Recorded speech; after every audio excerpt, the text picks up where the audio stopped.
लोकसभा विधानसभा चुनाव 2024 में होने हैं। बावजूद इसके सियासी पारा चढ़ा हुआ है। भारतीय जनता पार्टी जहां लगातार संगठन को पूरी तरह से एक्टिव करने में लगी हुई है, वहीं कांग्रेस हाथ से हाथ जोड़ो अभियान तो इनेलो परिवर्तन यात्रा निकाल रही है। जननायक जनता पार्टी की ओर से मिशन दुष्यंत 2024 का ऐलान कर दिया गया है।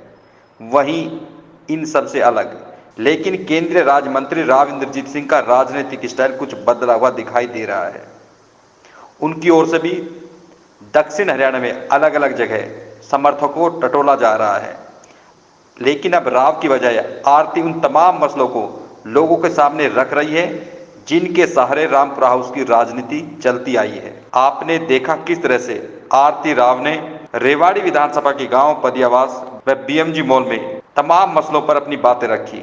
रेवाड़ी को अपना भी बताया, लेकिन चुनाव कहां से लड़ेंगे इस पर स्पष्ट नहीं किया। लेकिन यह जरूर कहा कि लड़ाई दिल्ली की हो या फिर चंडीगढ़ की, लड़ूंगी जरूर। पदयावास में आरती राव लोगों से परिवार का जुड़ाव समझा रही थी। इस दौरान वह पीढ़ियों की उलझन में भी उलझी हुई नजर आई। लोग बोलते बहुत है कि आजकल आरती यहाँ फिर रही है, वहाँ फिर रही है, आरती नारनौल जा रही है, आरती कोसी जा रही है, आरती हटेली जा रही है। ये रेवाड़ी को भूले क्या सब है? तो आरती रेवाड़ी से थी, रेवाड़ी से है और रेवाड़ी से ही रहे।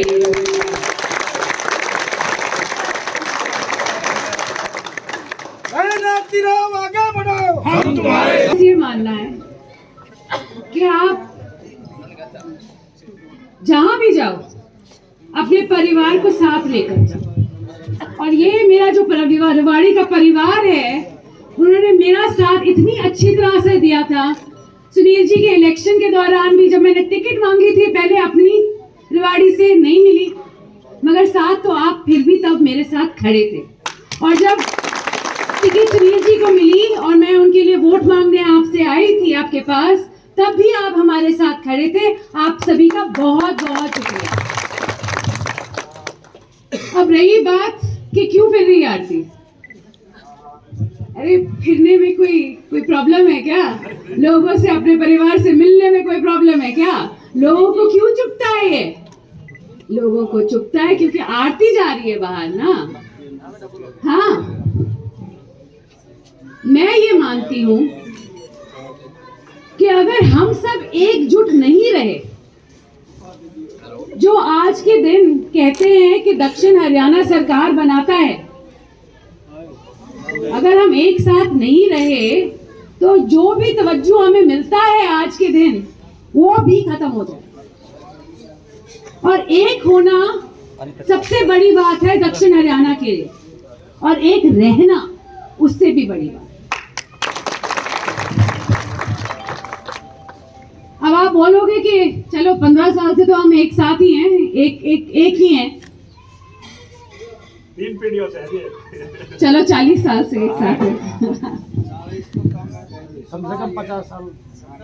मैं बस ये बोलूं, चलो 40 साल, 45 साल, 60 साल, मेरे परदादा, दादा, पिताजी जो भी है। अब मैं ये कहूंगी कि आने वाला कल जो हम सब हैं साथ में, आज मेरे साथ हमारी पूरी टीम है, जो मेरे हम उम्र हैं, जैसे पहलवान साहब हैं, मगर हमें नए युवा जोड़ने हैं। हमें जो आज के दिन 15, 16, 17, 18 साल के जो नौजवान हैं, उनको जोड़ना है। आप लाए हैं आप अपने साथ अपने 2 बेटों को। मैं बस कहूं कि सबके परिवार में जो हमारे साथ पीढ़ियों से है, वो परिवार और लोगों को जोड़े और बच्चों को जोड़े, ताकि आने वाले वक्त में सबको समझ आए कि राजनीति का महत्व क्या होता है। ये बहुत बहुत जरूरी है आज के दिन। दूसरी बात मैं ये कहूं कि आप सभी को मुबारक हो कि हमारे जिला पार्षद चेयरमैन बने हैं, और आने वाले वक्त में मनोज जी ने आप सभी को मेरे को तो प्रॉमिस किया है कि जितने काम हो सकेंगे सभी के वो जरूर करवाएंगे। नीलम जी आप भी साथ में हैं, दोनों साथ में काम करेंगे और जितना हो सकेगा आप सभी का करेंगे, है ना काम। पंचायत समिति चेयरमैन जी ममता जी, हाँ जी तीनों हैं। डिमांड आज के दिन पैसे सारे इनके पास है। बहुत बढ़िया, बहुत बढ़िया। बैठिए, बैठिए। रही बात पिछले 4 साल में 2 साल तो कोरोना से ही निकल गया, हमारे को मिलने का मौका नहीं मिला और इसलिए मैं जगह जगह जा रही हूँ क्योंकि मैं कहूँ रेवाड़ी मेरा घर है और ऐसे नहीं लगना चाहिए किसी को कि आरती यहाँ वहाँ जाए और अपने घर में ही ना जाए, ये सही नहीं। तो जितना हो सकेगा मैं अपने घर में हमेशा मौजूद रहूंगी पूरी उम्र और जितना हो सकेगा रेवाड़ी के लिए मैं जरूर। और सबके अब दिमाग में एम्स क्या चर्चा है, जर्नलिस्ट भाई भी हैं कि एम्स कब होगा, उसका शिलान्यास कब होगा। तो मैंने राव साहब से कल शाम को ही चर्चा की थी इस बारे में। 2-3 विघ्न हैं जमीन को लेकर जो सबके सामने हैं, मगर वो उनका मानना है, उन्होंने तो प्रधानमंत्री जी से भी समय मांग रखा है कि जैसे ही ये जो विघ्न है वो खत्म होंगे, वो प्रधानमंत्री जी से समय लेंगे और शिलान्यास जरूर के जरूर इस साल हो जाए।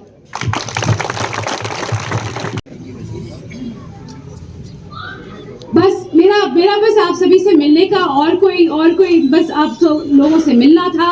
आप सभी की जो मांग पत्र हैं मेरे पास आए हैं, जितना हो सकेगा आने वाले वक्त में मैं करवाऊंगी। पहले सरपंच साहब के जो फंडों से काम हो सकता है वो करें और जो बड़े बड़े काम हैं वो मैं देख लूंगी अपने अंदर और जो होगा मैं सरपंच साहब को बता दूंगी कि जो मेरे बस की है मैं जरूर करवाऊंगी। मैं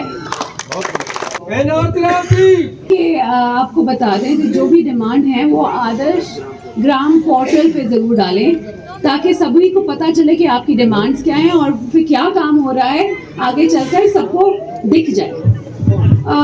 अंत में बस इतना कहूँगी, आप सभी औरतें भी महिलाएं इतनी तादाद में बाहर आई हैं, आप सभी आए हैं मुझसे मिलने, आप सभी का बहुत बहुत शुक्रिया है। जो सम्मान और मान और स्नेह आप सभी ने मुझे इतने सालों से दिया है उसको बरकरार रखिएगा और मैं पूरी तरह से कोशिश करूँगी कि आपकी जो ज़रूरतें हैं और एक्सपेक्टेशंस हैं उस पर खड़ी होती हूँ।